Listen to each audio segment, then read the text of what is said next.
Boker Tov, Shalom à tous, à toutes. Bienvenue au club des branchés sur Rabbeinu, l'activiste de la Géoula, la Shiva des cordonniers. Au Hachem, il y a des cordonniers qui arrivent tous les jours à Ouman, cordonniers et des cordonnières. L'armée se met en place chaque jour encore plus. C'est des bonnes nouvelles. Merci Naïm Hamoud pour votre soutien pour les familles à Ouman. Hachem vous bénisse. On avance, Bezrat Hashem Refoua, Shlema, pour notre ami David Ben Mesoda Cohen, qui est dans des souffrances tout le temps terribles. Hashem lui envoie Refoua, Shlema. Shlema tous les malades, Bezrat Hashem, on n'a que des bonnes nouvelles, et que Hashem nous délivre rapidement, parce que le monde est fatigué. Il faut qu'il nous délivre rapidement. Que Rabbi nous montre la vérité. Amen. Vous aussi, soyez tous bénis. Voilà, Baruch Hashem, on est là. On est là où il faut être, au moment où il faut être, et dans le top de ce qu'il y a à être. Qu'est-ce qu'on a à se plaindre? Baruch Hashem. On a tout. Ouais, Refoua Shlema pour tous ceux qui souffrent en froid de la tête et du corps et du cœur.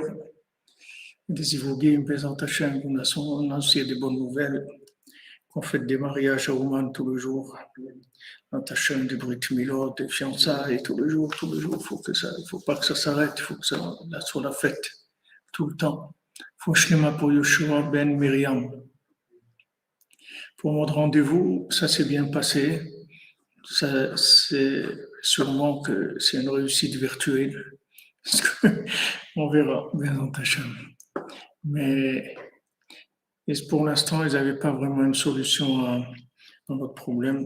Peut-être qu'il y en aura besoin. En tout cas, il fallait y aller, ça c'est sûr.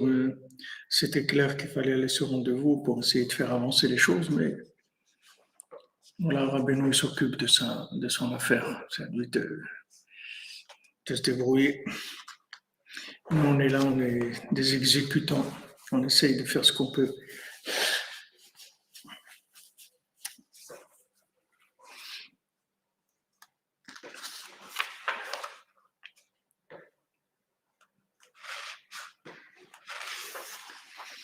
Alors, dans la paracha de Shoftim, il y a un passouk qui parlait mimcha davar la mishpat, ben dam le dam, ben din le din, ben nega le nega, divrivot besharecha. Alors, si maintenant il y a quelque chose qui est une question pour toi, tu ne comprends pas, il y a une question de justice, c'est-à-dire tu ne comprends pas, tu ne sais pas quelle est la justice entre du sang et du sang, c'est-à-dire du sang cachère et du sang qui n'est pas cachère, ou bien entre un jugement ou un autre, ou bien une plaie ou une autre, ou bien qu'il y ait des disputes dans tes portes. Le kamta, tu te lèveras, et tu vas monter vers l'endroit, qu'Hachem, il va choisir pour toi. Au bataille la kohanim alviim et la chauffette asheriye bayam emahem vedarashta veyidulecha et davar mishpat. Et tu arriveras chez les kohanim et les viim et chez les juges qui seront dans ces jours-là et tu chercheras et ils vont te dire le jugement à avoir. Rabbi Nathan dit qu'il parlait mimcha davar le mishtat vekamta va'alita. Quand maintenant il y a quelque chose qui va venir, que tu auras une question, tu ne sauras pas comment juger. Alors tu te lèveras et tu monteras au Beth Amikdash. Rabbi Nathan dit que Adam l'elech bedarkei tshuva. Quand quelqu'un il veut aller sur les chemins de la tshuva. Amen, merci Elisabeth, tu as coupe cadeau gratuit comme vous dites. Quelqu'un il veut aller sur les chemins de la tshuva. Donc,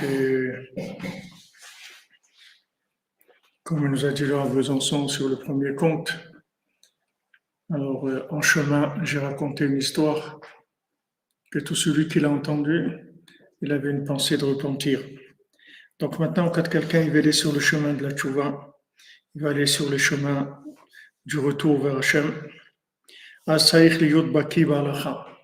Il doit connaître les règles du jeu, il doit savoir comment ça marche. Vesaïch liyot shne bekiyut. Et il doit avoir deux expertises. Baki bertso, baki besho. Il doit connaître la halakha quand il est dans des moments de aliyah, où il est en forme, où tout va bien, et aussi dans des moments de chauve, c'est-à-dire des moments où il est repoussé un petit peu en arrière. Baki Behaïl, Baki Benafik, qui soit expert en montée et en descente. Ah oui, Mordechai Yehudi, c'est sûr qu'aujourd'hui, c'est surtout l'expertise de la descente, parce que les montées, il n'y en a pas tellement. Merci, Marielle, à vous, Shabbat Shalom. Yeshua Hashem Kerefaïn, merci, que Dieu vous bénisse. Donc, il faut être un expert en montée, en descente, comme dit notre ami. Voilà, exactement. Quand on a mal à l'âme, on va chez Rabbeinu. Chez Zeprinat, Imesak Shamaim Shamata, Vatsi Asheol Neka. Donc, quand je monte vers le ciel, tu es là-bas, et quand je descends dans l'abîme, voilà, tu es à côté de moi.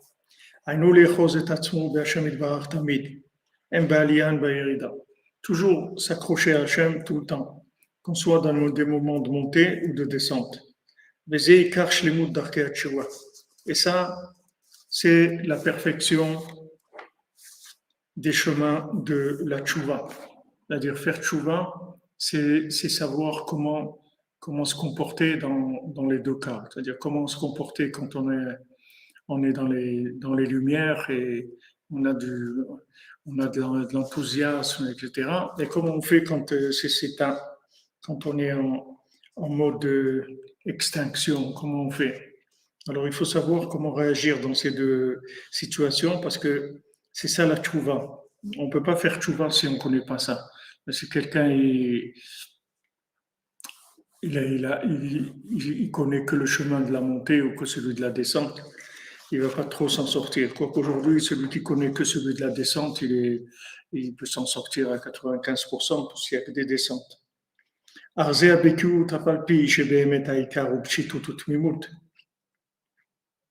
Maintenant, cette expérience-là, c'est-à-dire cette expérimentation, cette expertise, bien que maintenant dans Avodat Hashem, le tout c'est d'être simple, de faire les choses simplement.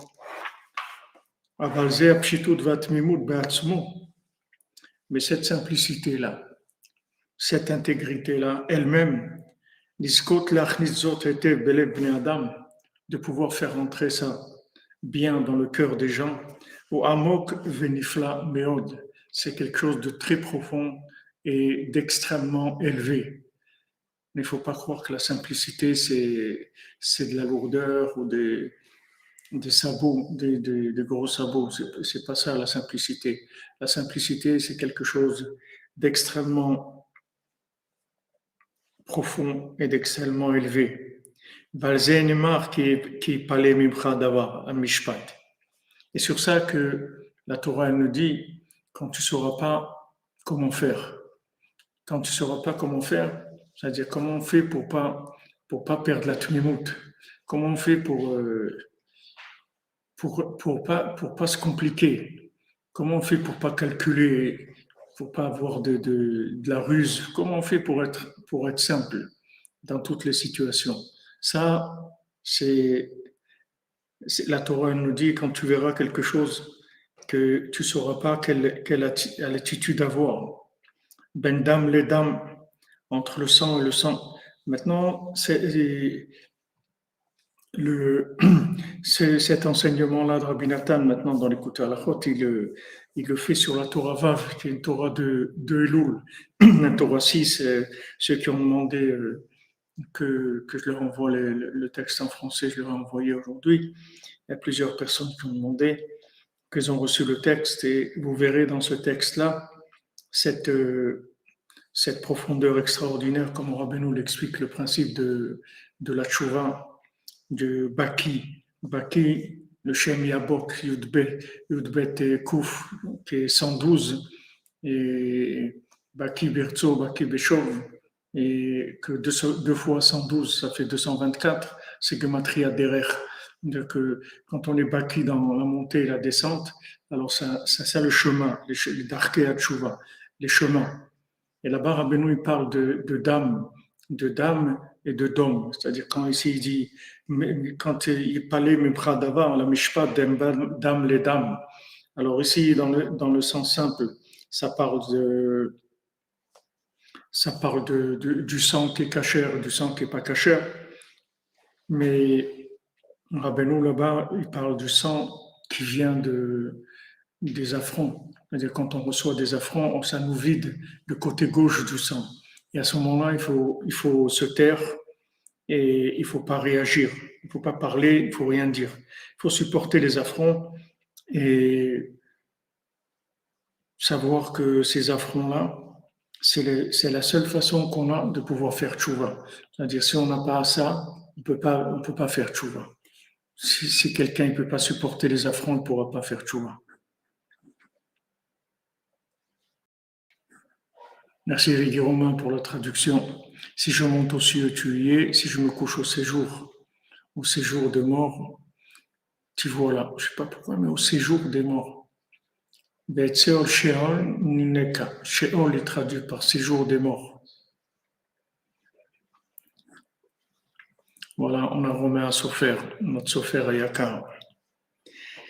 Donc maintenant, il faut reconnaître entre ce sang et le sang. Il y a le sang des bisionotes qui est le dam, le sang qu'on reçoit, c'est-à-dire quand on reçoit un affront, on fait des ponctions dans le côté gauche du cœur, on vide le mauvais sang, et donc on doit faire d'homme, on doit se taire. Merci David Cohen, Foshlema, Soudra Beno, David Ben Masoda Cohen. Sheol, ça se dit séjour des morts dans la traduction française. Je sais pas, séjour des morts, ça a l'air un peu. Séjour d'abord, c'est séjour des morts. Sheol, c'est dans le langage imagé, c'est l'abîme, c'est les profondeurs du bas. Les choses. Alors peut-être ils appellent ça séjour des morts, c'est-à-dire les gens qui séjournent dans ces endroits, des morts qui séjournent dans ces endroits-là. C'est pas tous les morts qui sont dans le Sheol. Alors, quand maintenant, en fait, tu vas être étonné, tu vas dire, pourquoi je dois me taire? Pourquoi je dois me taire? Quelqu'un vient et il me traite de ça, pourquoi je dois me taire? Je peux pas lui répondre, lui dire quelque chose. Je dis non, il faut te taire. Il faut avoir la force de te taire. Parce que, en fait, cette personne qui te fait un affront, cette situation qui est une situation d'affront, c'est une situation qui va te permettre de faire de la ponction dans ce qui t'empêche de faire tchouva. Ce qui t'empêche de faire tchouva, c'est le sang qui se trouve du côté gauche du cœur. Côté gauche du cœur, c'est là où il y a tout le sang qui est le sang émotionnel. Le sang émotionnel, c'est-à-dire le sang de la consommation, il est sur le côté gauche. Il est du côté gauche du cœur. Quand David Ameller dit Libi halal vekirabi, mon cœur il est vide en moi. C'est-à-dire que j'ai vidé mon cœur de tout côté instinct émotionnel, de tout bouillonnement du sang, c'est-à-dire de ce sang-là qui donne envie de consommer. Donc la réfoua, le remède à ce sang qui se trouve du côté gauche, c'est les affronts. Les affronts, Rabbi nous dit, quand on reçoit un affront, on voyait que le visage devient rouge, il change de couleur. En fait, ça vient de ce sang-là, du côté gauche, qui monte et il se vide. Ça se vide. Abraham Ben Nachman, il dit que de recevoir un affront, c'est quelque chose de tellement grand, tellement élevé, que si on savait quand est-ce que ça allait arriver, alors on aurait pu aller au mikvé avant, aller pour se préparer à recevoir cet affront. Mais comme en général, ça vient de façon qui est soudaine, on s'y attend pas, alors on peut pas se préparer. Des fois, Shlema pour Rav Pinto, Ben Mazal, c'est David, je crois qu'il s'appelle. David Hanania Ben Mazal, pour Shlema B'Sut Rabbeinu, que d'habitude, il est à Ouman à cette période-là. Pendant le mois de Elul, il vient à Ouman et il est même venu il est bien venu au Mishkan. Il n'est pas venu au Mishkan parce qu'il n'y avait pas encore, il y avait juste le terrain, on allait commencer à construire. C'est au début, quand on a commencé les ponctions sur le côté gauche. Et il était là et il a fait des brachot, que ça marche, le Mishkan, etc. Mais il se trouve qu'il est venu chez Rabbeinu, chez tous les tzadikim aussi, il va Shem Tov, et il amenait toujours un groupe dans le modèle, plusieurs années, je l'ai vu ici. Donc le srout des tzadikim, Bezat Hashem, Yagen Alav, qu'il est fou Shema. Alors maintenant, quand tu vas être étonné sur cette chose-là, tu vas dire, mais c'est injuste, c'est quoi ça? Pourquoi il me traite de ça? Pourquoi il me fait ça? Pourquoi on fait ça? Alors reste tranquille, sache que si maintenant tu n'acceptes pas ces affronts, tu pourras pas faire tchouva. Tu pourras pas faire tchouva. Rabbeinu dit, des jeunes, je peux pas vous dire de fait, déjà vous tenez pas debout comme ça.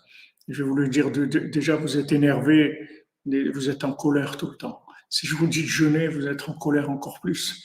Vous êtes énervé. Si je vous dis de faire du travail dur, de faire, disons, 3 fois le Teilim tous les jours, 9 heures de Teilim, vous n'allez pas pouvoir. Alors, qu'est-ce qu'on peut faire pour vous? Alors, voilà, il y a la tchouva, on va vous faire des affronts, on va vous taiser, c'est tout. Il n'y a rien à faire, juste se taire. Tu reçois des affronts et tu te tais. Maintenant, pour ça, il faut avoir une force. Il faut avoir de la force. Parce qu'on a envie de répondre. Quelqu'un nous fait un affront, c'est terrible un affront. C'est dur à supporter. Il y a des gens, c'est pas un affront. Il y a des gens que leur vie entière, c'est un affront. C'est pas qu'ils ont un affront une fois par semaine. Ils sont tout le temps, ils sont en ponction du côté gauche sans arrêt, sans arrêt. Toute leur vie, c'est une honte. Tu veux faire tchouva, tu veux être bessimcha, tu veux faire ta prière comme il faut, tu veux être gentil avec les gens, et tu n'y arrives pas. Des années, tu n'y arrives pas. Et ça, c'est une honte. C'est une honte de ne pas arriver à faire ce que Hachem il attend de toi. C'est honteux. Alors, des fois, on vit comme ça en honte permanente. C'est-à-dire, on est toujours en ponction permanente. C'est-à-dire, on est en train de nous vider le côté gauche. Une fois que ça serait vide, ce sang-là, alors à ce moment-là, on va commencer à voir clair. Mais pour ça, il dit Rabbi Nathan, et quand tu as la makom, tu vas te lever, tu vas aller à l'endroit du Beth Amikdash. Shewa Beth Amikdash, tu vas aller au Beth Amikdash, au temple. Valken Sham Ikar Alacha Broura. Là-bas, tu auras la Alacha Broura, c'est-à-dire tu vas savoir exactement le comportement à avoir. Kisham Hayu Yoshvim Sanhedrin Gdola, Ve'akohanim Ve'askenim Ve'erim Kol Alachot. Là-bas, il y avait le Sanhedrin, il y avait les Kohanim, les anciens qui faisaient la halakha, qui répondaient aux gens à leurs questions de comportement. Veikar halakha brura ou Mishnah brura ou Lizkot, la halachot kaelu, shemachnisim kiyom Torah. Maintenant, quelle est la halakha brura? La halakha claire. La Mishnah brura, la halakha qui est claire, la Mishnah qui est claire. Qu'est-ce que c'est quoi? C'est de savoir des halachot qui rentrent du Kiyum Torah, c'est-à-dire qui te rentrent dans le Kiyum Torah, que tu puisses arriver au Kiyum Torah. C'est-à-dire que tu puisses à vivre la Torah vraiment. Quand moi, à Breslev, et le Rav Levitsa qui m'a dit d'aller travailler, alors j'étais un peu dur pour moi, parce que je voulais étudier, j'étudiais, il va travailler et tout, c'était dur. Après, L'année d'après, quand je suis venu le voir, il m'a dit, regarde, quand tu travailles, c'est plus que ta Torah. Quand tu travailles, c'est plus élevé que l'étude. Parce que quand tu travailles, c'est ça qui va te permettre d'étudier. Mais si tu veux que étudier, tu vas te brûler complètement, il ne restera rien du tout. Donc, il y a des halakhot qui sont kiyum Torah. C'est-à-dire que, quelle est la halakha? C'est quand quelqu'un il voit dans quel état tu es et il te donne les doses des choses, il te donne les comportements à voir. Des fois, il y a des gens, ils veulent s'habiller en chassid, mais le shtraimel, Shabbat et les péotes et tout. Et quelques années après, il enlève tout parce qu'il voit que c'est insupportable pour lui. C'est insupportable, c'est dur. Et là où il va à la synagogue, les gens se moquent de lui, c'est pas dans un truc adapté, etc.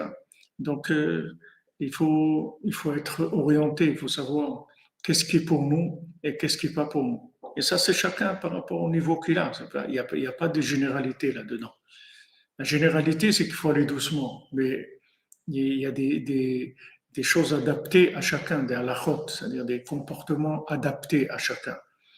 Chacun, il doit trouver comment se comporter dans tout, dans sa nourriture, dans ses vêtements, dans son travail, dans son mariage, dans tout. Il doit savoir comment je fais. C'est-à-dire, moi, pour moi, personnellement, comment je dois agir.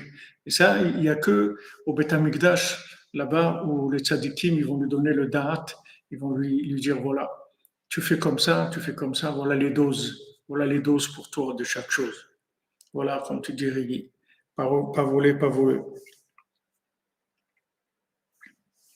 Kilo midrash ou aikar, il a amassé. Parce que le midrash, c'est beau, c'est-à-dire d'apprendre des choses. De la connaissance, c'est beau. Mais le principal, c'est l'action, c'est comment tu vis. Comment tu vis. Il y a beaucoup de gens qui apprennent la Torah, mais comment ils vivent? Quel est leur rapport avec la vie, avec l'argent, avec les autres, avec leur famille, avec tout? C'est ça qui est important, c'est pas ce qu'il a appris. ועל כן, כל המבקש ומחפש אחר דרכי השם ועבודתו יתברך, tout celui qui cherchait les chemins d'Hachem, מבקשי Hachem, ceux qui cherchent Dieu, où il est Dieu, comme il a dit à Besançon, on vient pour qu'on vient au monde, pour chercher Dieu, qu'est-ce qu'on vient faire ici? On vient chercher quoi? Les trucs des souvenirs ukrainiens. On vient ici pour chercher Dieu, c'est tout, parce qu'on n'a pas trouvé. On vient ici, on demande au tzaddik de nous montrer les chemins de Dieu, c'est pour ça qu'on vient ici. Donc, il cherche les chemins de Dieu, le service divin. Il devait monter au temple et recevoir d'eux. C'est beau, tu es allé là-bas, tu dis voilà, je m'en sors pas dans ma vie, voilà un problème. Ça, alors il te dit voilà, fais comme ça, comme ça, comme ça, tu pars, tu es tranquille. Aujourd'hui, il n'y a pas. Aujourd'hui, il y a le mur, tu vois, tu es dans les coups de tête contre le mur, c'est tout. Il n'y a pas. Il n'y a pas. Tu vas voir des gens, eux-mêmes, ils sont à l'envers. Qu'est-ce qu'il va te dire? Tu vas le voir à lui, tu vas te sauver déjà. Avant de poser une question. Celui-là, il dit ça, alors tu dis le contraire, et le contraire de celui-là, il n'y a pas d'alakha. C'est des fous, les mondes des fous. Celui dit ça, tu fais ça, c'est très grave. Et l'autre, il dit, c'est ça qu'il faut faire. Alors, qu'est-ce que je fais? Qu'est-ce que je dois faire? Je ne sais pas ce que je dois faire. Aujourd'hui, il faut chercher Rabbeinu dans le Kutemoa, dans le Spurim dans l'aide Bodedou, dans le voyage à Oman, dans Tikunaklali. Il faut chercher le tzaddik. Sinon, il n'y a pas de réponse, il n'y a pas d'alakha broa. Il faut chercher le tzaddik qui te donne ton rythme et aussi ton menu. Qu'est-ce que tu dois faire? Maintenant, il y a déjà le menu général, c'est pour tout le monde. Et ça, c'est le Chatzot Bodedou et Tikunaklali, Alakha et Oman, ça c'est pour tout le monde.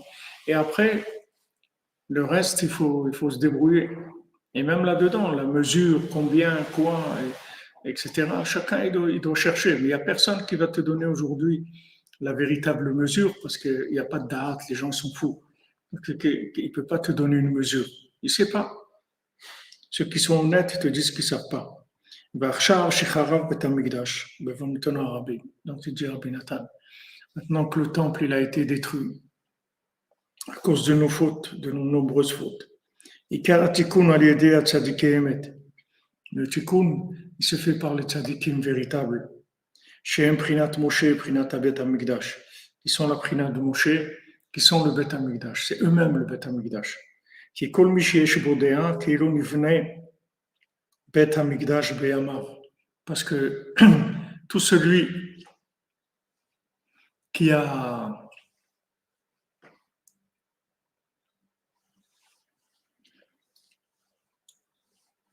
la conscience, c'est comme si le temple avait été construit de ses jours, de son vivant. Parce que le temple, c'est quoi? C'est-à-dire quand tu cherches, tu sais pas quoi faire. C'est parce que tu es inconscient. Si tu étais conscient, tu saurais quoi faire. Si tu es conscient d'une chose, tu saurais quoi faire. Si maintenant tu es assis dans une pièce et il y a le feu, alors si tu es conscient, tu vas te sortir. Maintenant, si tu te poses des questions, est-ce que je dois sortir ou je dois rester? Ça veut dire que tu es inconscient. Ça veut dire que tu ne sais pas ce qui est en train de se passer.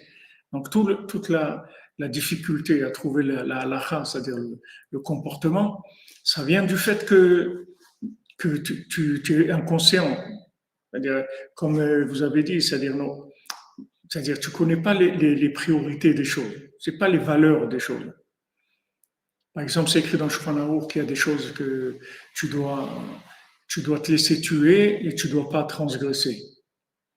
Il y a des choses comme ça que si on veut t'obliger à faire ça, alors tu dis non, je préfère qu'on me tue. Par exemple, les 30 000 qu'il y avait à Oman, alors ils sont morts comme ça. Ils n'ont pas accepté de faire Avodah Zarah, de se prosterner à une idole et les ont tous tués. Parce que la halakha te dit de faire ça. Maintenant, il y a des cas où la Torah elle te dit, dans ce cas-là, tu n'es pas obligé. Tu n'es pas obligé de te laisser tuer, mais il te dit, mais si quelqu'un il veut, il peut se laisser tuer pour cette chose-là. Il dit, non, non, il y avait une fois quelqu'un s'était converti et en Russie et après il a été pris comme il était juif et tout, ils l'ont déporté en Sibérie. Et en Sibérie, comme c'était quelqu'un d'un intellectuel, quelqu'un qui était professeur ou autre, alors ils lui ont dit, voilà, si tu veux, tu enseignes, tu apprends aux gens, tu leur apprends à écrire, à lire, ou je sais pas, tout ce qu'ils savaient, et tu n'as pas besoin de travailler dehors. La Sibérie, c'est moins 40 ou moins 50. Tu travailleras dans des locaux fermés. Mais seulement, il faut travailler le Shabbat aussi. Lui, il a dit, moi, je ne travaille pas Shabbat. Et si tu ne travailles pas Shabbat, tu peux ne pas travailler le Shabbat, mais tu vas aller casser du bois, des trucs sous moins 40, moins 50, pas de problème. Alors il a été, et il a commencé à travailler, et petit à petit, il a commencé à s'affaiblir et à tomber malade. Et sa femme elle lui a dit, mais tu es fou, c'est pikuach nefesh, c'est-à-dire que tu n'as pas le droit, tu peux transgresser Shabbat pour ça, parce que maintenant tu vas mourir si tu continues. Il a dit, moi, je ne me suis pas converti pour transgresser Shabbat. Moi, je garde Shabbat. Et il est mort. Et quelques mois comme ça, après, il est mort. S'il veut choisir, il choisit. C'est-à-dire, il y a des choses où on est libre de choisir. Mais ça, c'est des dons de soi. Il n'y a personne qui peut nous empêcher. Comme la tzedaka, on te dit, voilà, tu donnes 10%. Maintenant, si tu veux, tu donnes 20%. Mais après, tu fais attention parce que il ne faut pas que toi-même, après, tu sois en manque, etc. Alors ça, on dit, c'est quand quelqu'un, il donne, il distribue comme ça. Mais quand quelqu'un, il donne de la tzedaka c'est un moyen pour lui de s'en sortir. Il donne la tzedaka pour qu'Hachem, il lui ouvre des portes parce qu'il a besoin de délivrance. Alors là, on dit, tu peux tout donner, tu peux donner tout ce que tu as. Tu peux donner tout ce que tu as. Parce que tu veux que ça s'ouvre. Tu as quelque chose, tu veux trouver une solution. Tu peux donner tout, il n'y a pas de problème. Alors ça, c'est des situations. C'est-à-dire, il faut savoir comment gérer ces situations-là. Et ça, c'est très personnel. Il y a beaucoup de choses qui sont très personnelles. On peut pas te dire, on va te dire généralité, mais personnellement, comment tu dois te comporter, c'est difficile. Alors, il te dit qu'aujourd'hui, qu'on n'a pas le temple, on a besoin d'un bardaat, c'est-à-dire de celui qui a la conscience véritable des choses. La conscience, ça veut dire qu'il sait adapter la lumière et le récipient. C'est ça ce qui s'appelle la conscience. Quelqu'un, un bardaat, c'est quelqu'un qui sait mettre la lumière adaptée dans le récipient qu'il a devant lui. Il a un récipient devant lui, il voit si c'est un dé à coudre, ou si c'est un verre, ou si c'est un seau, ou si c'est un tonneau, ou si c'est une cuve. Par rapport à ça, il va lui dire la lumière qui correspond à ces récipients. Ça s'appelle un bardaat. C'est quelqu'un qui a la conscience. Qui kol mishiesh bodea qui venait betamikdash beyama. Parce que celui qui a le da'at, c'est comme s'il y avait le Beth Amikdash qui était là. Aval tzrichim lisbol bizyonot. Voilà. Rabbi Nathan, il dit, mais pour des bizyonot, c'est-à-dire tu vas supporter des affronts. Ou shfichut damim arbe, et beaucoup de versements de sang.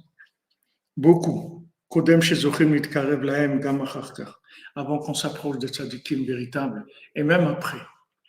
Même après. Il y a combien il faut accepter des hontes, et des hontes, et des hontes. Et on te laisse pas faire, tu veux faire, te laisse pas faire, on t'empêche. La guerre, des trucs. Tu traites de tous les noms, de trucs, de tout ce qui est possible. Et c'est le prix à payer, c'est tout, si tu veux. Maintenant, si tu veux faire monter un club de pétanque à l'Estac, ils vont te laisser tranquille.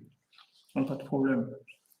Tu joues à la pétanque, tu as le cochonnet et les trucs, pas de problème. Mais si tu veux faire pour Abeno, Abinatan, aujourd'hui il m'a donné du chizouk dans une lettre, un match comme s'il avait écrit pour moi. Il m'a dit, sache que quand c'est Abeno, c'est très très difficile, très très difficile. Il y a beaucoup d'opposants, il y a beaucoup d'opposition. Mamash, c'est incroyable. C'est des choses incroyables. Regarde, sur le même terrain où on est en train de travailler, il y a quelqu'un qui construit la même chose que ce que nous sommes en train de construire. À lui, ils ne disent rien du tout. Et nous, à 5 mètres, la police vient sans arrêt. On fait la même chose, du béton avec de la ferraille. Lui, ils ne lui disent rien. C'est un hôtel, ils ne lui disent rien. Et nous, à quelques mètres, ils viennent sans arrêt. Alors, Rabbi Nathan, les gars, ça, si tu veux, parce que tu veux travailler pour Rabbeinu. Alors voilà, tu veux te rapprocher d'Hachem, c'est la même chose. Tu veux pas te rapprocher d'Hachem, tu cherches l'honneur, tu cherches des choses comme ça, de la connaissance, tu veux être un érudit, de la connaissance et tout, pas de problème. Tu vas trouver, on va t'ouvrir les portes, on va te faire le sourire partout, il n'y a aucun problème. Ils viennent pour des pots de vin, ouais.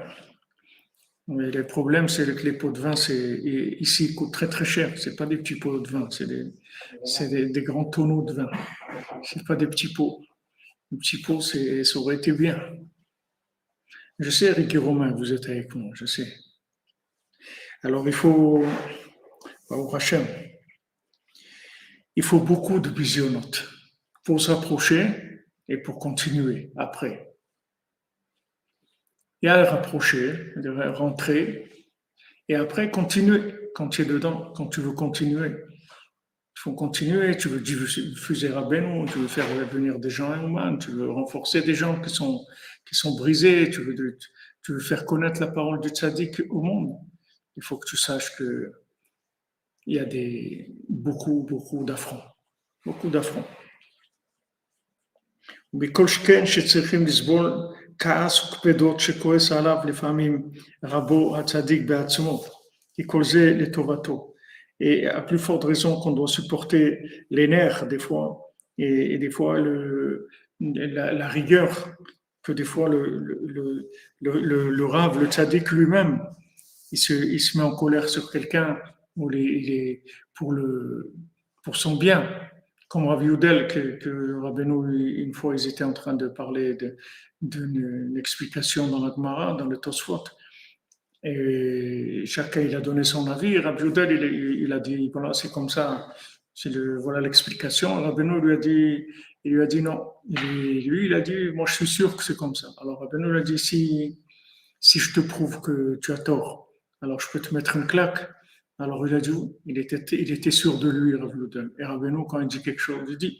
Donc il lui a prouvé que, rien que ça déjà, rien que ça, il aurait dû s'arrêter. Rien que Rabbeinu lui a dit ça, il aurait dû s'arrêter. Que Rabbeinu lui a dit, il a dit, si je te prouve que j'ai raison, je peux te mettre une claque, il aurait dû s'arrêter. Dire, je m'arrête là, donc vous avez raison, c'est vous qui avez raison. Mais il était sûr de lui, c'est des grands érudits, c'est des gens qui savent étudier, qui connaissent tout.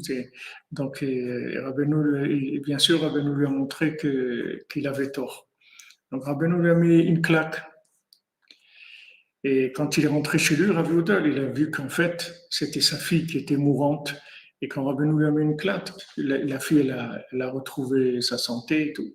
Mais elle est restée avec je ne sais pas si un orteil ou un doigt de la main qui était paralysé. Alors Rabbeinu, quand il est revenu, Rabbi Udal, et bien sûr, il est revenu, comment on dit, le profil bas, parce qu'il a compris tout ce qui s'était passé, qu'en fait, Rabbeinu n'était pas du tout rentré avec lui dans un conflit de savoir j'ai raison, t'as raison. C'est Rabbeinu voulait lui sauver sa fille. Et alors, il a fait toute cette chose-là pour arriver à ce qu'il prenne lui une claque, et de ça, ça allait sauver sa fille. Et il lui a dit, si Rabbeinu s'en parlait avec lui, il lui a dit, tu vois, quand tu as reçu la claque, dans ton cœur, tu étais un peu énervé. Si tu n'avais pas été énervé, même le doigt, il n'aurait pas été paralysé.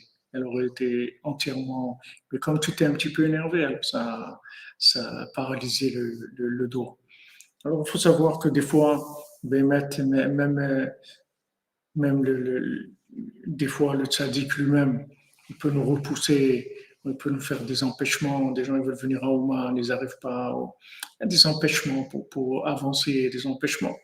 Il faut savoir que c'est tout pour le bien. Il n'y a pas de, il y a rien de mal. C'est-à-dire le tzaddik, il fait rien de mal à qui que ce soit. Alors maintenant, quand tu supportes tout ça, c'est-à-dire que tu supportes d'un côté les affronts et d'un autre côté la rigueur, des fois la colère du rave, avec ça, tu trouves les chemins de la lacha. C'est ça qui va t'amener à ce que tu vas trouver ton chemin. Parce que ça va te nettoyer complètement la vision des choses. C'est-à-dire que tu pourras avoir une vision qui est claire. C'est-à-dire que maintenant, cette békiout-là, c'est-à-dire cette expertise, que tu puisses toujours être avec Hachem. Pas que maintenant, quand ça va, et tu fais du bien, et quand ça va pas, tu commences à faire des bêtises. Non, tu es toujours avec Hachem. En haut, en bas, n'importe comment, tu es toujours avec Hachem. Quand tu es en haut, tu ne perds pas la tête, tu n'as pas la folie des grandeurs, tu ne commences pas à avoir de l'orgueil et des trucs. Et quand tu es en bas, tu ne te décourages pas, tu ne fais pas de bêtises. Pour arriver à ça, il faut la halakha, c'est-à-dire cette békiout-là, cette expertise en montée, en descente. להחזיק את עצמו בשם יתברך תמיד בכל מקום שהוא שם, אפילו בשאול תחתיות ומתחתיו. Même quelqu'un qui se trouve dans l'abîme et en dessous de l'abîme, en dessous le séjour des morts, en dessous. C'est-à-dire en dessous, il y a la résidence des morts et il y a en dessous ça encore. Ad en ketz ven tachlit, c'est-à-dire que jusqu'à l'infini, la descente infinie. Tu vois la descente infinie, c'est-à-dire il y a des descentes qui sont infinies. C'est-à-dire que la personne, elle fait que comme une boule de neige. Ça descend, ça descend, ça descend. Il ne sait pas quand ça va s'arrêter. Ça ne s'arrête pas. Il fait que dégringoler, c'est tout. Il fait que dégringoler. Tous les jours de sa vie, dégringole. C'est tout. Il fait que ça. Et il doit rester avec Hachem. Même là, même dans cette dégringolade permanente, il doit rester avec Hachem. Il ne doit pas lâcher. Mais comment on fait ça? Comment on fait pour ça? C'est-à-dire, normalement, pourquoi les gens ne lâchent pas? Parce qu'ils ont un peu de réussite. Comme tu dis, quelqu'un, il ouvre un magasin. Ok, tous les jours, il perd de l'argent. Alors, il va fermer le magasin. Mais non, continue. Il dit, mais je perds tous les jours plus. Non, continue, c'est bon. C'est très dur. Quelqu'un, il fait que dégringoler. Depuis qu'il a commencé à faire tchouva, il dégringole. Il est pire même qu'avant. Même quand il n'était pas religieux, il ne faisait pas de bêtises comme ça. Non, il fait que dégringoler sans arrêt, sans arrêt. Et là-bas, il y a des méthodes pour rester accroché à Hachem. Même là-bas, il n'y a pas de problème. Hachem, il est toujours là. Seulement, il faut connaître la halakha. C'est-à-dire, il faut savoir comment je fais. Comment je fais pour rester avec Hachem, pour jamais lâcher Hachem.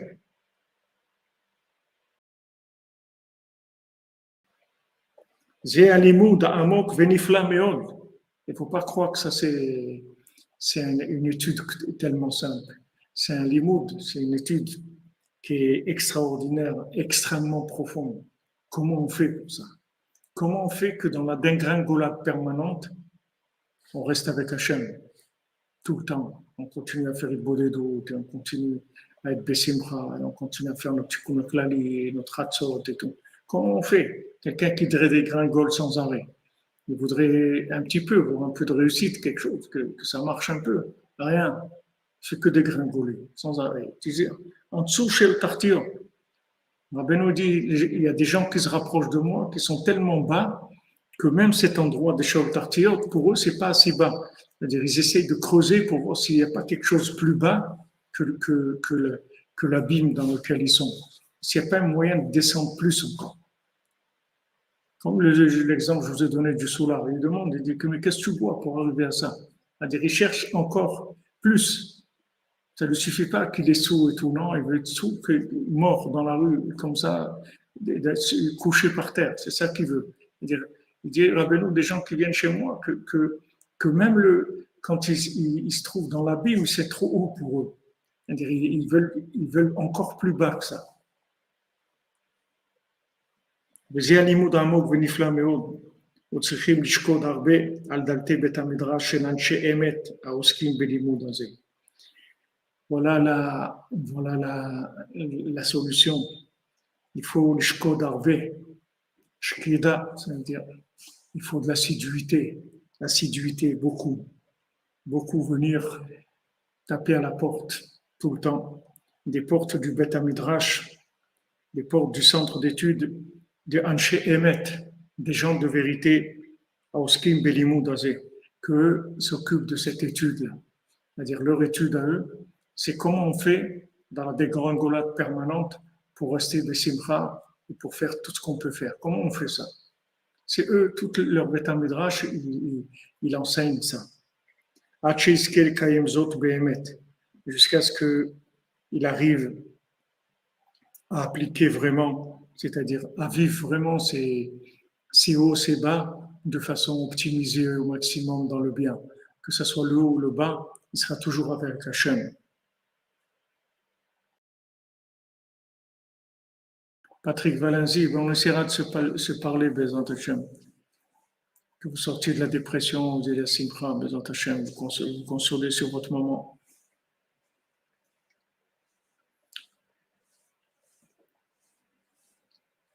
Il y a des gens qui disent, ouais, ça, pas grave et tout, ça va passer. Non, il ne faut pas attendre que ça passe. Il faut faire quelque chose quand on est en bas, comme quand on est en haut. Il faut faire quelque chose pour que ça dure, pour qu'on reste en haut. Et quand on est en bas, il faut faire quelque chose pour s'en sortir. Il ne faut pas dire ça va passer. Il ne faut pas rester passif, dire ça va passer. C'est pas ça l'attitude. Il y a des choses à faire par rapport à l'endroit où tu te trouves qui vont te permettre de vivre ces moments-là. Jusqu'à que tu arrives, Bémet, il dit à vivre ça. ועיקר איכת הגלות הוא מחמד שהם משתדלים להתקרב לצדיקי אמת ולקבל מהם בגיות הזאת. Donc voilà, Rabbi Nathan te dit clairement, tout l'exil dans lequel on est. Pourquoi Mashiach ne vient pas? Parce que les gens, ils ne font pas d'efforts pour se rapprocher du tzaddik véritable. Voilà pourquoi Mashiach ne vient pas. Les gens ne veulent pas se rapprocher de Rabbeinu. Ils ne veulent pas. Rabbeinu promet des choses. Rabbeinu donne des garanties. Rabbeinu donne. Les gens ne veulent pas. Ils ne sont pas mishtadel. Ils ne font pas des choses pour se rapprocher. Alors maintenant, quand ils ne font pas des choses pour se rapprocher, ils ne savent pas vivre ni leurs réussites ni leurs échecs. Ils ne savent pas comment vivre quand ça marche bien et comment vivre quand ils sont en dégringolade. Ils ne savent pas. Ils ne savent pas. Quand ils sont en bas, ils n'arrivent pas, ils sont tristes, ils sont débranchés, ils ne sont pas bien. Et quand ils sont en haut, ils sont pleins d'orgueil et des trucs. Ils n'arrivent pas à vivre ces situations. Parce qu'il n'y a que lui qui a la clé des comportements à avoir dans ces situations. Il n'y a personne qui peut te dire quoi faire. Il n'y a que lui qui peut t'inspirer et te dire, voilà, quand tu vas vivre, tu vas faire comme ça, tu vas faire comme ça. Il te suit selon où tu te trouves, il te donne le comportement à avoir. Comme la vitesse, c'est-à-dire là où tu te trouves, il te donne les vitesses adaptées. Tu peux rouler 110 ou 60 ou 40 ou 80. Selon où tu es, il te donne la façon de vivre, si tu es en haut ou en bas. Voilà, c'est clair. Ika arichat galut. Voilà pourquoi la galoute, l'exil est dur, ça ne rapproche pas du tzaddik pour recevoir du tzaddik cette expérience, cette expertise-là, c'est d'être expert en Avodat Hashem. Parce qu'il faut beaucoup demander, il faut beaucoup chercher. Achar Rabbi Kazé, il faut chercher un tel rabbi, Sheyeda Bibikiot Azot, qui connaît ça. Il faut chercher un rabbi qui connaît ça, sinon tu ne peux pas t'en sortir. Si tu vas chez un rabbi qui te gronde tout le temps, tu vas te casser en morceaux. Si tu tombes chez un rabbi qui te passe de la pommade, tu vas aussi te casser en morceaux. Donc il faut quelqu'un qui sache exactement comment gérer les hauts et le bas, te donner les conseils à avoir dans ces situations-là. Qui a filou gdolim ou manigim, parce que même des grands, des dirigeants du Ham Israël, Lav koladam zochel edam misé. C'est pas tout le monde qui sait ça. C'est pas tout le monde qui sait ça. Il y a des rabbinim, tu peux pas leur parler. Si tu leur dis les problèmes que tu as, ils vont te jeter. Ils vont te dire, tu rentres plus à la synagogue. Tu dis, attends, mais moi je suis venu vous raconter mes problèmes pour vous m'aider. Il dit, oui, dégage d'ici, c'est tout. Et si tu lui dis que tu as réussi et tout, il va te dire, il faut participer, et peut-être tu peux refaire la synagogue à tes frais et tout, ce sera bien. C'est-à-dire que tu sais pas avec qui tu vas parler. Tu n'as pas avec qui parler. Il faut quelqu'un qui soit complètement indépendant de ce monde, qui n'ait plus rien à voir avec ce monde, qui peut te conseiller. Et tant que quelqu'un il est là, il ne peut pas te conseiller. Même que c'est quelqu'un de grand et tout, qui connaît beaucoup de Torah, c'est quelqu'un d'important et tout. Il ne pourra pas traiter tes problèmes. Comme Raphaël dans la Vachalon, quand il y avait quelqu'un qui venait, qui dépassait un peu qui était un peu hors norme, il dit non, toi, Besançon, Breslev. Là, c'est Breslev. Et tout, parce qu'il voit, il ne peut rien faire. Il n'a pas de méthode pour des gens comme ça. La méthode pour quelqu'un normal qui vient s'asseoir, il étudie, il fait son CDR à la yeshiva normal, il suit les cours, etc. Mais quelqu'un qui commence à avoir des accès de montée ou de descente, parce que même les montées, ils n'acceptent pas. C'est pas rien que les descentes, hein. Même les montées, quand quelqu'un il commence à étudier de façon trop forte aussi, ça, ils ne supportent pas. Ils te disent, mais calme-toi, il ne faut pas exagérer. C'est-à-dire, des fois, tu as envie de faire des pointes de vitesse comme ça, tu es inspiré, tu as envie. Mais ça aussi, ils ne supportent pas, ni le haut ni le bas, parce qu'ils ne savent pas gérer. Ils savent pas gérer. Ils ont que la méthode classique, c'est tout. Ils ont le classique, des gens classiques. Des gens classiques aujourd'hui, il n'y en a plus, il y a que des fous. Qu'est-ce que tu vas faire avec une méthode classique? Tous les gens, ils sont fous. Tu vas dire, faire quoi avec une méthode classique? Tu ne vas pas y arriver. Ils ne savent pas comment réagir. Il dit, אפילו גדולים ומנהיגים, לאו כל אחד זוכה לדע על זה. ועל ידי ההשתדלות והבקשה והחיפוש אחר הצדיק האמת. Et par l'hishtadlut, quand tu fais des efforts, voilà, tu viens, tu voyages à Oman, tu cherches, c'est tout, tu es venu parce que tu cherches quelque chose. Même si maintenant, quand tu es là, qu'est-ce que tu fais? Pas grand-chose et tout. Tu fais un petit tikkun akali par jour, quelque chose, ok. Mais tu es venu parce que tu cherches. Donc le déplacement, c'est déjà énorme. Rabbi nous dit que c'est même le principal. Quand quelqu'un il veut faire quelque chose, que tout son judaïsme dépend de ça, Rabbi nous dit voyager chez le tzaddik. C'est le voyage le principal, c'est le déplacement, principal déplacement. Après, ce qui se passe, c'est ce qui se passe, qu'est-ce que tu vas faire? Chacun, il fait ce qu'il peut. Il y en a, il ne peut pas supporter ça, l'autre ça, il n'arrive pas, l'autre ça. Mais il est venu là. Il n'est pas, pas allé au festival des fleurs, de je ne sais pas quoi, le festival de la bière à Munich ou des choses comme ça. Non, il est là. Il est à Ouman. Pourquoi tu es venu à Ouman? Parce que tu cherches Dieu. Voilà. Il a ishtadlut. Il a fait quelque chose.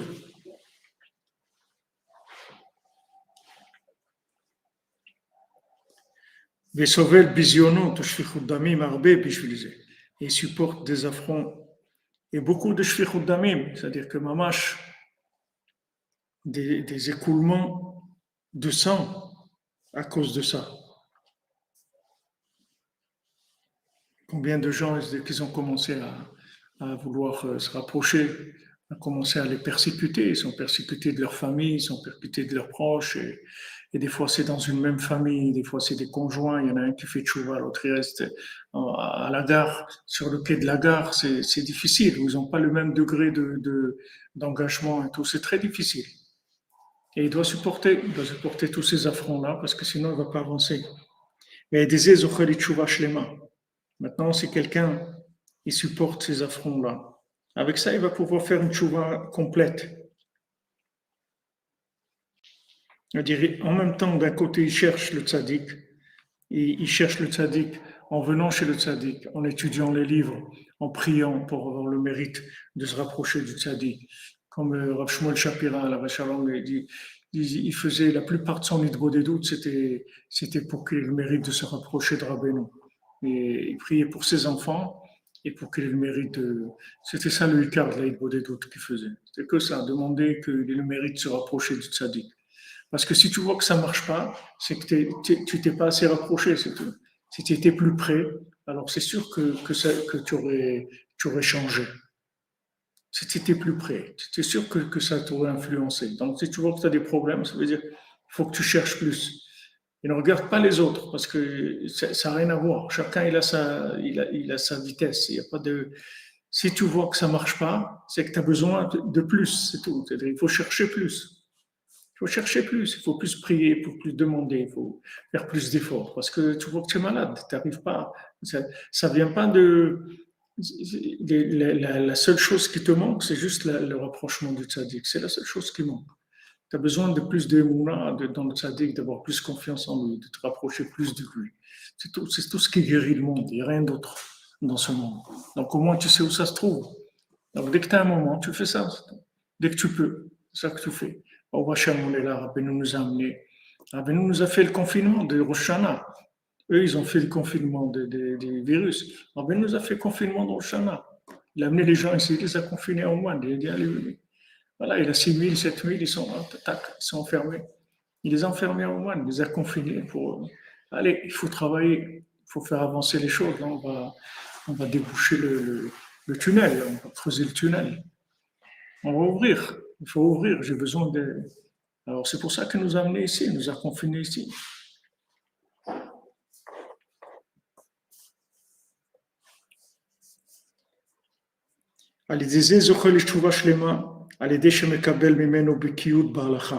Donc maintenant, en fait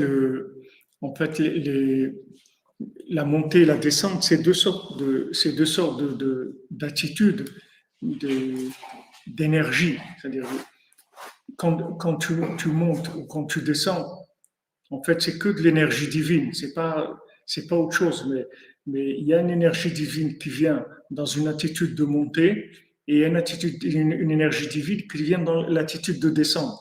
Mais les deux, c'est de l'énergie divine.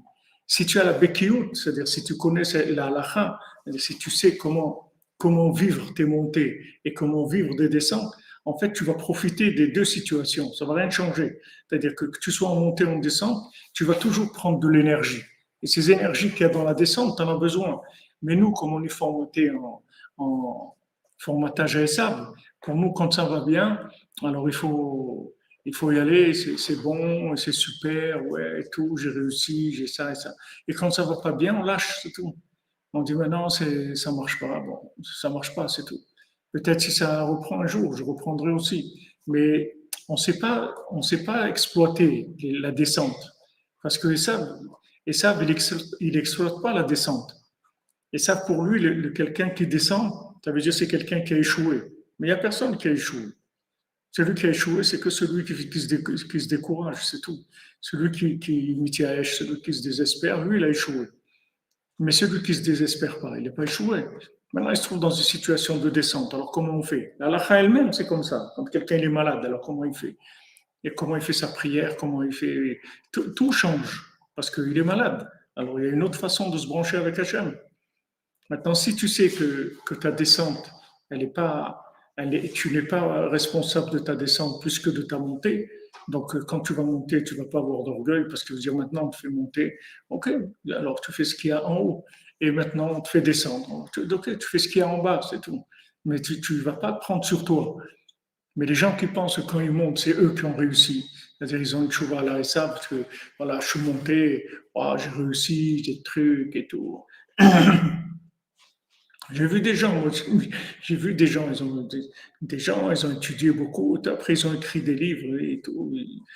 Comment une personne, je me rappelle à la Yeshiva, qu'on a écrit son premier livre, je ne sais pas s'il en a écrit d'autres après, mais il me l'a montré et tout, comment il était et tout, qu'il a écrit un livre de Torah et tout. Maintenant, j'ai lu un peu son livre et tout. Quand tu es avec Rabbeinu, tu es le vin hongrois, tu ne peux pas, il y a des choses que tu ne peux pas, c'est trop, tu peux pas. Pourquoi? Parce que c'est des gens, ils ont travaillé toute leur vie, ils avaient un but. Ils avaient un but, ils doivent arriver à être quelqu'un d'important, écrire des livres et être reconnu socialement, etc. C'est ça le but. Alors ces gens-là, quand ils se ramassent, quand ils tombent, il ne reste plus rien du tout, c'est fini. C'est fini. Tandis que Rabbeinu, c'est pas ça. Rabbeinu, il t'enlève. Rabbeinu, il t'enlève l'orgueil de la montée et le youch de la descente. Rabbeinu t'enlève les deux. Quand tu montes, il te dit, qu'est-ce que tu as fait? Tu n'as rien fait. Tu n'as même pas commencé. Alors monte, tu te dis, bon, ok. Et quand tu descends, il te dit alors, parce que tu es en bas, ça y est, allez, tu fais pas la tête. En avant, allez. Fais ce que tu peux, c'est tout. Fais ce que tu peux, ne fais pas la tête. Ne te fâche pas avec Hachem. Parce que tu es en bas, tu vas te fâcher avec Hachem. Est-ce que tu peux?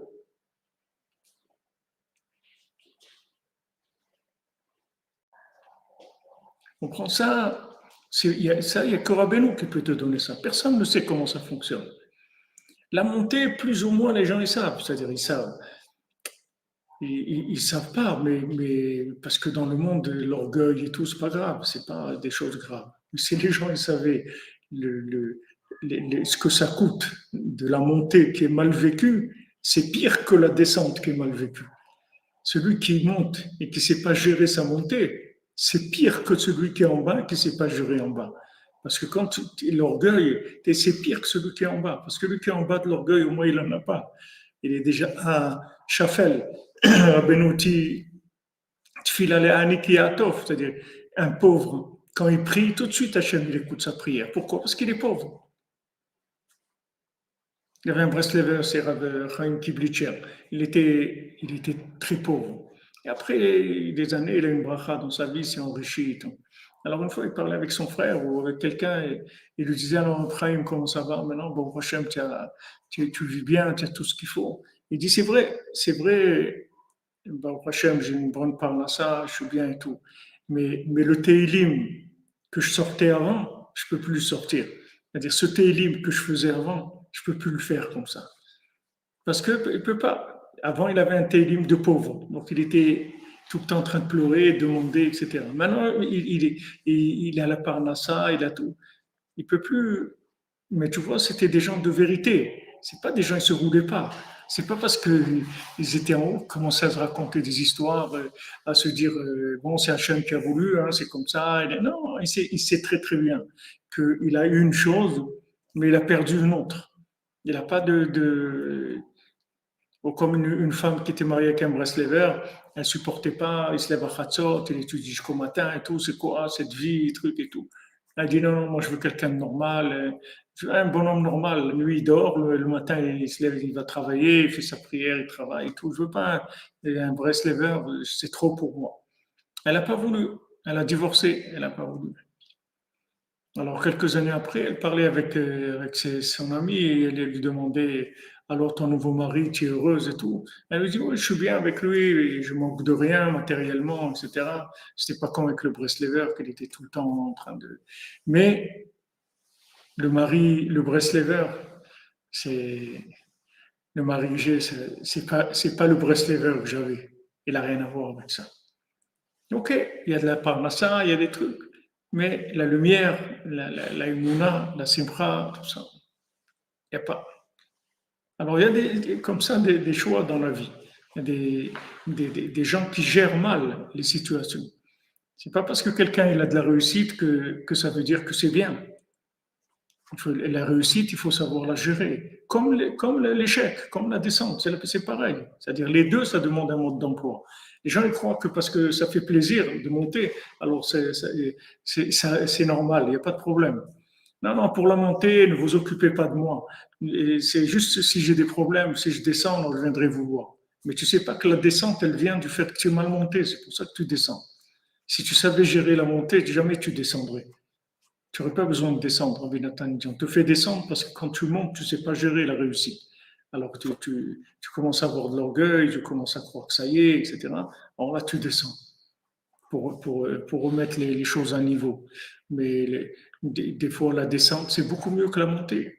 Il y a des gens, ils sont beaucoup plus vrais quand ils sont en bas que quand ils sont en haut. Quand ils sont en haut, tu ne peux même pas t'approcher d'eux, tu ne peux même pas parler avec eux. Ils sont complètement dans des fantasmes. Et quand ils sont en bas, ça y est, tu peux venir, tu peux parler avec eux. Maintenant, ils sont calmes, ils n'ont plus de folie.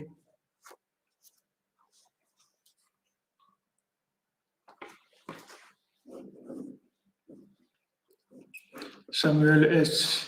Il paraît que quand on est orgueilleux et qu'on fait des avérantes, on crée des démons qui nous punissent. C'est pas que quand on est orgueilleux, c'est toutes les avérantes, ça crée des démons. Et bon, Hachem, maintenant, en Elul, tous ces démons-là, ils disparaissent, présent Hachem. Ouais, exactement, Lionel. Des fois, il faut descendre très bas pour monter très haut. Ouais, si on a le vertige, il ne faut pas aller trop haut, c'est vrai.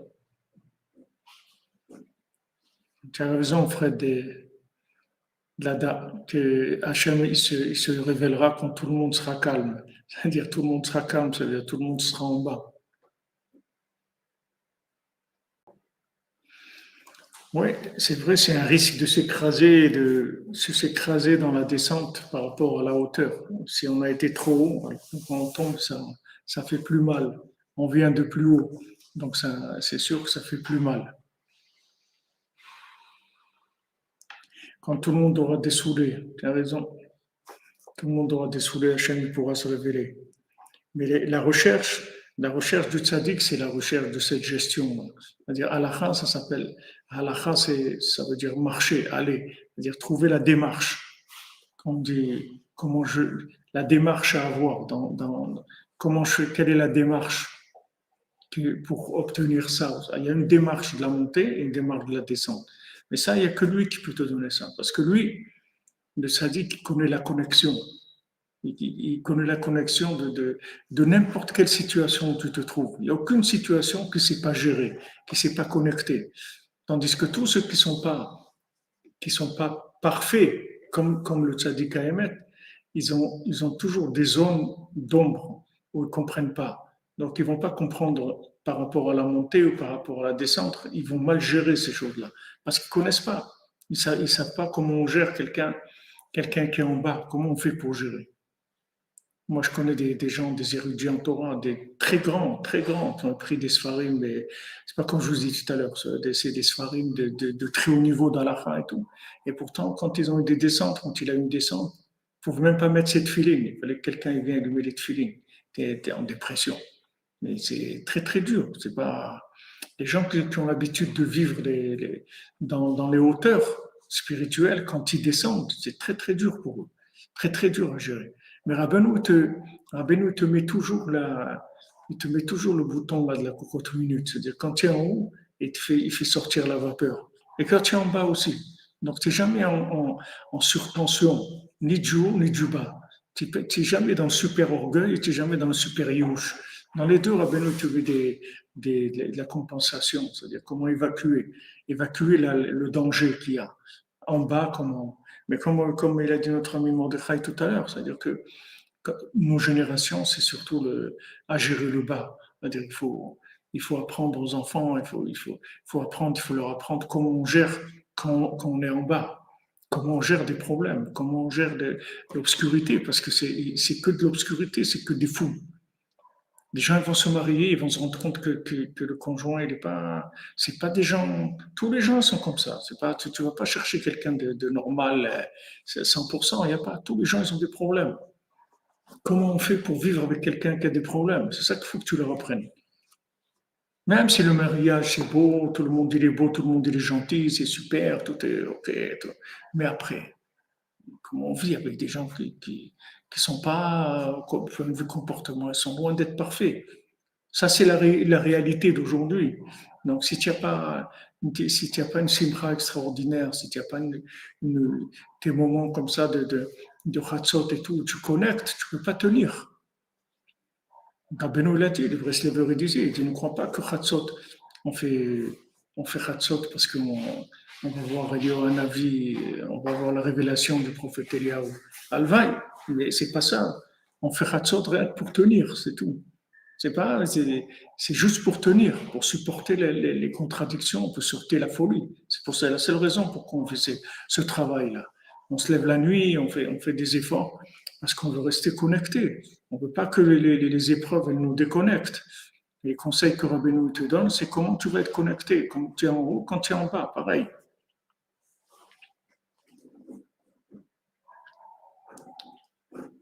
C'est vrai. Quand on sait gérer le bain, on est bien toute notre vie, c'est vrai.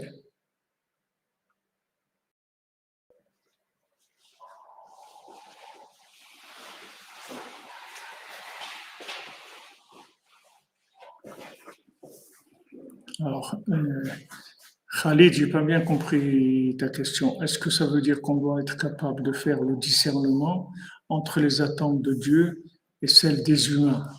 Ah oui, bien sûr, je comprends ce que tu veux dire. Bien sûr. Ah, Dieu, il attend qu'on ne se fâche pas avec lui. Il ne faut pas qu'on se fâche avec lui, qu'on soit en haut ou qu'on soit en bas. Dieu ne veut pas qu'on se fâche avec lui. Tandis que les humains, vous le voyez très bien, ceux qui ont eu des moments difficiles dans leur vie, ils perdent beaucoup d'amis. Il y a beaucoup d'amis qui disparaissent quand vous avez des moments difficiles. Tous les faux amis ils disparaissent. Donc, c'est sûr que Hachem, ce qu'il attend de nous, c'est pas ce que les hommes ils attendent de nous. Hachem, il attend qu'on reste avec lui tout le temps, qu'on vive le haut et le bas du chemin, c'est tout. Comme si vous prenez une route dans laquelle il y a des descentes et des montées, c'est tout. Vous apprenez à conduire en descente et en montée, c'est tout. Il n'y a pas il y a rien, il n'y a pas à s'angoisser. C'est ça qu'il veut Hachem. Il ne veut pas qu'on se fâche avec lui, ni quand on monte, qu'on le regarde de haut, et quand on est en bas, qu'on se fâche avec lui, qu'on déconnecte. Hachem, il veut qu'on reste avec lui tout le temps.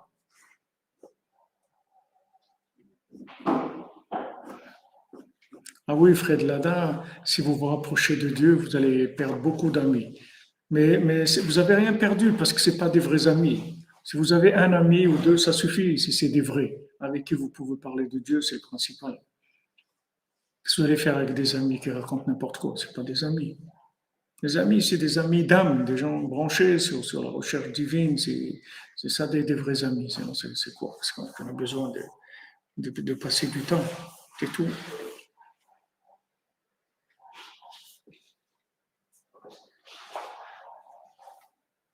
Donc pour ça, ça demande beaucoup de prières et beaucoup de recherche, parce qu'on en a besoin énormément.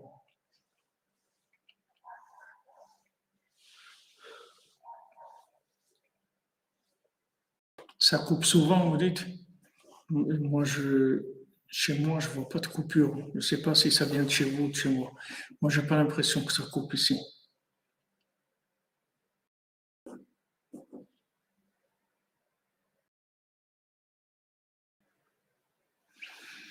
Non, c'est-à-dire que quand vous avez développé votre connexion personnelle, la masse, elle ne vous dérange pas du tout. Au contraire. Au contraire, les gens ne vous dérangent pas du tout. Bah, au Hachem, que Fred Lada, vous le vivez bien. Je suis content d'entendre ça. Merci Jean-Luc Terrier. Fois Shlema pour Violette Badjan.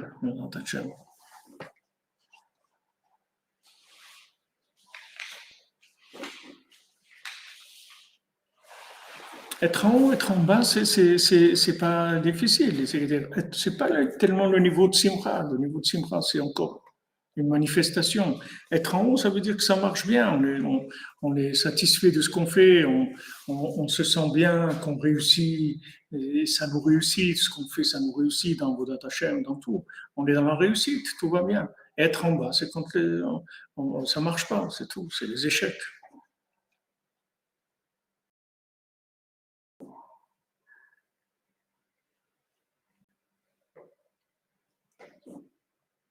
Voilà, comme tu dis, la vie, il faut vivre sa vie au milieu des autres. Les autres, ils sont pas, c'est pas un problème.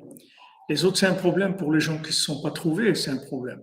Pour les gens qui se sont trouvés, il y a pas de problème. Si vous faites les conseils de Rabbeinu, vous n'avez de problème avec personne. Benjamin Piel, tu arrives à Oman dans une semaine, eh bien, bon voyage, bon rabat, bon rabat.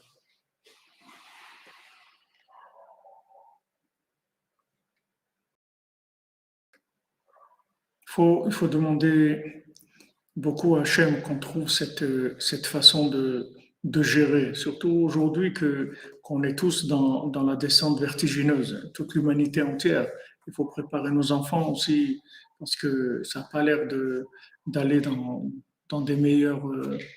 l'avenir, il n'a pas l'air moins fou ça a l'air de plus en plus fou puisqu'il y a des problèmes de comportement, de mœurs, de dépression, des trucs. C'est-à-dire le monde, il va vers beaucoup, beaucoup de problèmes. Donc il faut apprendre aux enfants à gérer ces problèmes-là. Comment on fait face aux problèmes? C'est ça le Icar. Bien que quand on cherche tous la réussite et que tout aille bien, etc. Mais il faut préparer comment on gère quand il y a des problèmes. Comment on fait quand on tombe avec des gens qui sont malades et qui ont des problèmes de comportement? Comment on fait avec ça? C'est là où on a besoin. Et ça, il n'y a que le tzaddik qui peut te donner ça. Il n'y a personne qui peut te dire comment on fait. Il n'y a que lui. Et quand tu suis ses conseils, tu t'attaches à lui et tu le cherches tous les jours. Alors tu peux arriver à avoir cette béquilloute là. Dès qu'à un moment, tu restes, tu restes dans la même vitesse, tu vois, que la montée ou que la descente. Il y a des voitures comme ça ne change rien. Tu sois en montée, en descente, tu roules à la même vitesse parce qu'ils ont des moteurs très puissants. Donc, quand il y a une montée, elle ne sent pas du tout la montée, la voiture. Et la descente, c'est son embrayage ou ces trucs qui font qu'elle roule normalement. Tu ne sens pas du tout. Il faut que tu arrives à une connexion, que tu ne sentes rien, ni dans les montées, ni dans les descentes. Tu sois bien dans les deux. Tu vois que ce n'est pas évident parce que nous, émotionnellement, on est choqués dans les descentes.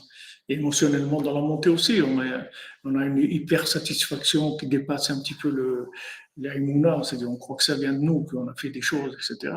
Alors, quand tu es en haut, il faut travailler beaucoup sur le remerciement à Hachem et savoir que ça vient d'Hachem et tout. Et quand tu es en bas, il faut savoir que Hachem, il t'aime et jamais il va te laisser. Il n'y a aucun problème. Du côté d'Hachem, il n'y a jamais de problème. Tu sois en haut, que tu sois en bas, de son côté à lui, il n'y a pas de problème. Le problème, c'est chez nous. On ne sait pas gérer ces situations-là. Merci David Bernard. Puisse Dieu nous délivrer des profondeurs de Satan. Amen, amen.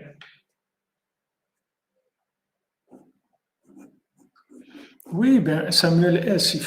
Les enfants qui sont insomniaques et qui vivent dans YouTube 15 heures par jour et dans Twitch et dans ces trucs-là, il faut leur apprendre à vivre là-dedans. Comment on fait pour vivre, comment on fait pour rester connecté à Dieu quand on fait 15 heures d'Internet par jour? C'est là où on voit la force d'Hachem et du tzaddik. C'est pas quand quelqu'un il est en train d'étudier, en train de faire semblant d'étudier. C'est pas là où on va voir la force d'Hachem. Mais quand quelqu'un il fait 10 heures ou 15 heures de YouTube par jour et que maintenant il est complètement à l'envers dans tout, dans son sommeil, dans sa façon de vivre, dans la nourriture, dans tout, il est tout retourné. C'est là où on a besoin de cette béquilloute-là. C'est là où on va montrer qu'on sait gérer. Quand il n'y a pas de problème, tout marche bien. Il y a pas de... Quand il n'y a pas de problème, tout marche bien. Quand tu achètes des billets d'avion, si tu achètes sur Internet, tant qu'il n'y a pas de problème, tout va bien.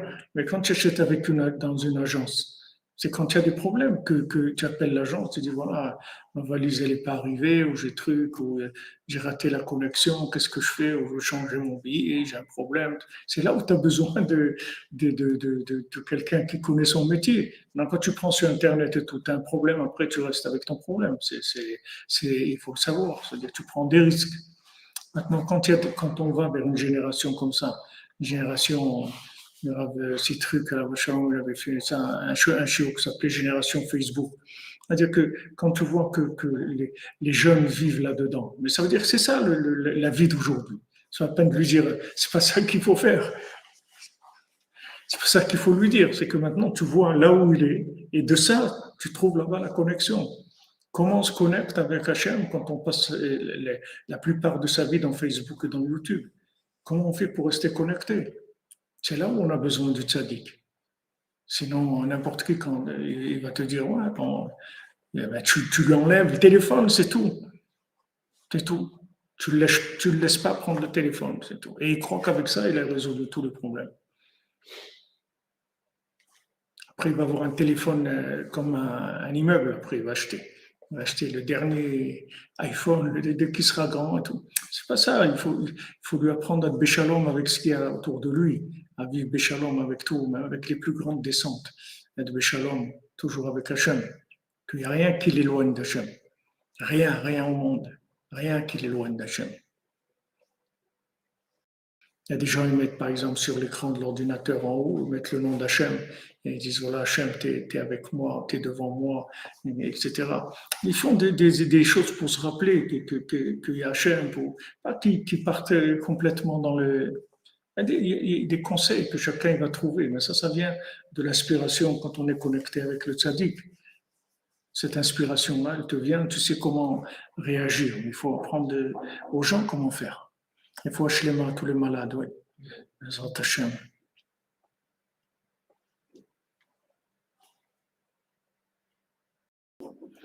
Après de l'ADA, c'est sûr que c'est un mirage que nous on se rapproche de Dieu, ça je suis d'accord avec toi. C'est vraiment.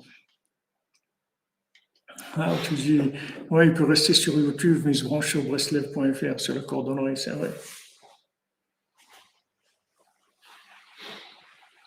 Non, c'est pas. C'est les Chris Marin, les jeunes, c'est pas qu'ils écoutent pas. Ils écoutent pas les gens qui se présentent comme des sages. Il faut pas se présenter comme des sages, parce que aujourd'hui, des sages, il n'y en a pas, il y a que des fous. Donc, il faut pas se présenter comme des sages. Il faut rentrer. Comme Rabbeinu, il a parlé du dindon. Le dindon, il y a quelqu'un qui se prenait pour un dindon. Alors, il était sous la table, et celui qui a voulu le soigner, alors tous les médecins, ils ont essayé de lui dire, mais tu n'es pas un dindon, on sort et tout. Lui, ça ne faisait rien, il était énervé. Alors il y a un qui est venu, qui s'est mis avec lui sous la table et qui lui a dit, ça va? Il a dit, ouais, ouais. Et il dit, moi aussi, je suis un dindon. Il dit, ah bon, enchanté, tout ça. Et comme ça, doucement, il a fait sortir. Il s'est mis avec lui, il a fait sortir tout le monde. Parce qu'il s'est fait copain avec lui. Et c'est pas, il ne faut pas venir avec de la sagesse. Annoncer, moi je suis le sage et toi tu es le fou. Mais ça ne va jamais marcher. Aujourd'hui, il faut dire, voilà, on est fous, tous on est fous. Alors qu'est-ce qu'on fait? Alors maintenant, voilà, on va être copains, etc. Et comme ça, doucement, tu le sors. Mais si tu lui dis, moi je suis le sage et toi tu es le fou, il ne va jamais t'écouter.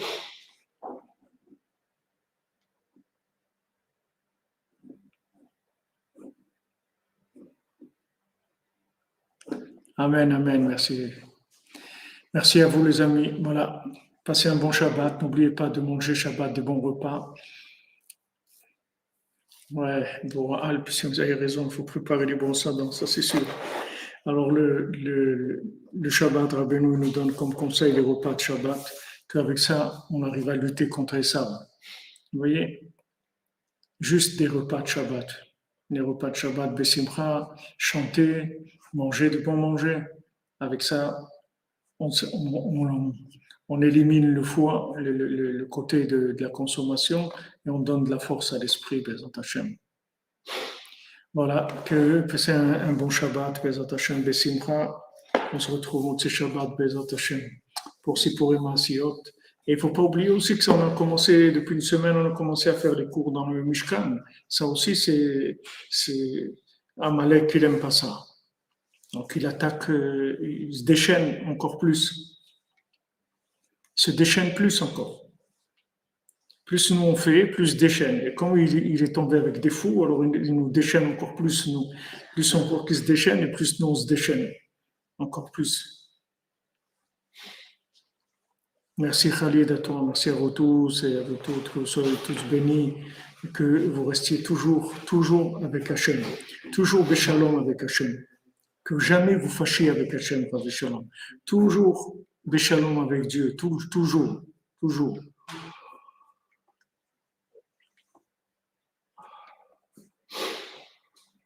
Ça c'est qu'Hachem, jamais il nous juge négativement. Toujours Hachem, il nous juge positivement. Et aujourd'hui, on est dans un monde de fous, donc on est qu'en jugement positif. Il n'y a plus de jugement négatif sur nous. C'est impossible parce qu'on vit dans un monde de fous. Personne ne peut nous juger d'après des critères de logique, de normes. Il n'y a aucune norme. Il y a que des anormaux aujourd'hui. Il n'y a que ça. Il n'y a plus des gens normaux. Donc, il n'y a plus de jugement comme il y avait avant. Comme il y avait avant, il n'y a pas. Il y avait Rabbi Yitzhak Shalom qui était en Israël et il disait que quand il va arriver dans l'autre côté, il va leur dire juste une chose, j'ai vécu 20 ans sous le communisme et je suis resté, j'ai gardé la Torah complètement, j'ai jamais bougé. Il dit avec ça, ça suffit. Nous, on va pas dire 20 ans sur le communisme, non, on veut dire on a vécu dans un monde de fous, complètement. Qu'est-ce qui peut nous juger? Un monde de fous. Amen, Binyamin Pel, bientôt Tzion, Bezant Hashem, Bezant Hashem. Ah ouais, le Maboul, on dit le Maboul et Mahaboul, avec les Mahaboul et Maboul. Et les fous et le déluge de la picore saute. Merci, Madame Aliane. Que de bonnes nouvelles pour vous tous et vous toutes. Bezant Hashem, bonne santé pour tous les malades. La délivrance, Bezant Hashem, que tout soit facile. On va donner le nom de la maman de monsieur hier.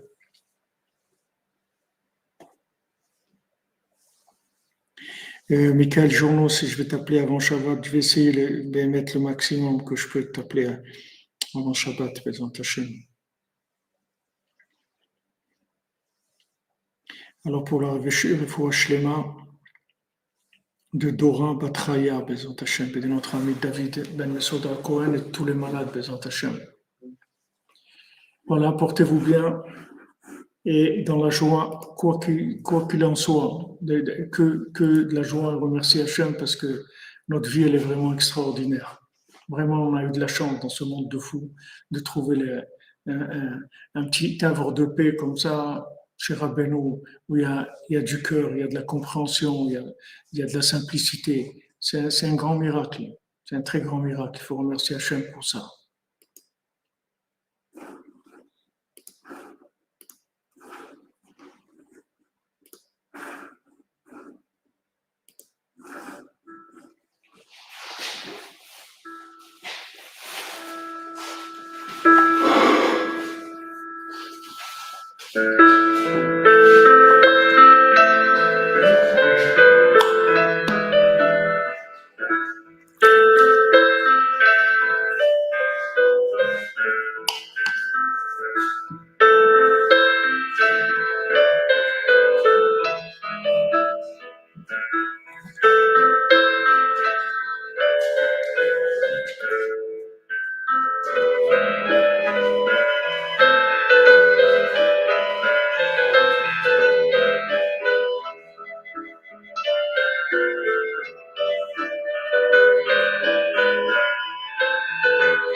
Franchement, pour Violette Benjamin.